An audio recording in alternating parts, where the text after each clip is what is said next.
AP23 news. Gannavaram మాజీ MLA YCP నేత వల్లభనేని వంశీని ఆంధ్రప్రదేశ్ రాష్ట్ర పోలీసులు అరెస్ట్ చేసిన సంగతి తెలిసిందే. గన్నవరం తెలుగుదేశం పార్టీ కార్యాలయంపై దాడి కేసులో వల్లభనేని వంశీ సహా మొత్తం 88 మందిపై పోలీసులు కేసు నమోదు చేశారు. ఈ సందర్భంగా టీడీపీ ఎన్టీఆర్ జిల్లా పార్లమెంటు అధ్యక్షులు నెట్టెం రఘురాం మాట్లాడుతూ ఈ వంశీ గత చరిత్ర అంతా నేరాలమయం. ఏ గూటి పక్షి ఆ గూటికి చేరినట్లుగా ఈ నేరస్తుడు జగన్ గ్యాంగ్ లో చేరి అనేక మందిపై దాడులు చేయించాడు, అనేక అక్రమాలకు పాల్పడ్డాడని అన్నారు.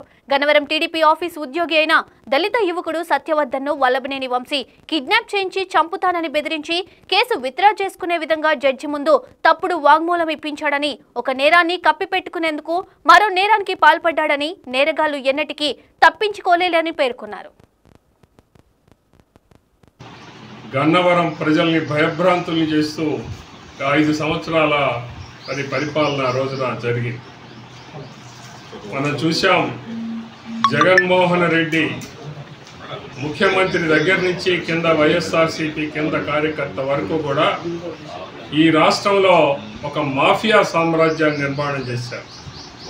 ఆ మాఫియా సామ్రాజ్యంలో ఒక హై లెవెల్ క్రిమినల్ని నిన్న అరెస్ట్ చేయటం అనేది జరిగింది.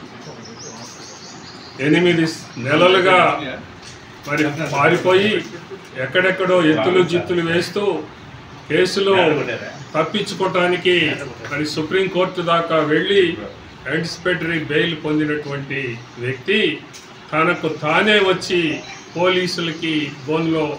పోలీసుల వలలో పడినటువంటి వైనం గనక చూస్తే, ఇది అందరికీ కూడా ఏదైతే ఒక మాఫియా సామ్రాజ్య నిర్మాణం చేశారో అందరికీ కూడా ఇది గుణపాఠంగా కావాల్సినటువంటి అవసరం.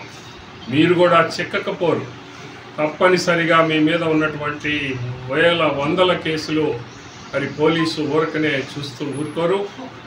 ఇప్పటిదాకా ఎప్పుడెప్పుడు మీరు రెడ్ బుక్ అంటా ఉన్నారు. రెడ్ బుక్ ఇప్పుడే కాదు, ఎప్పుడో మొదలైంది రెడ్ బుక్.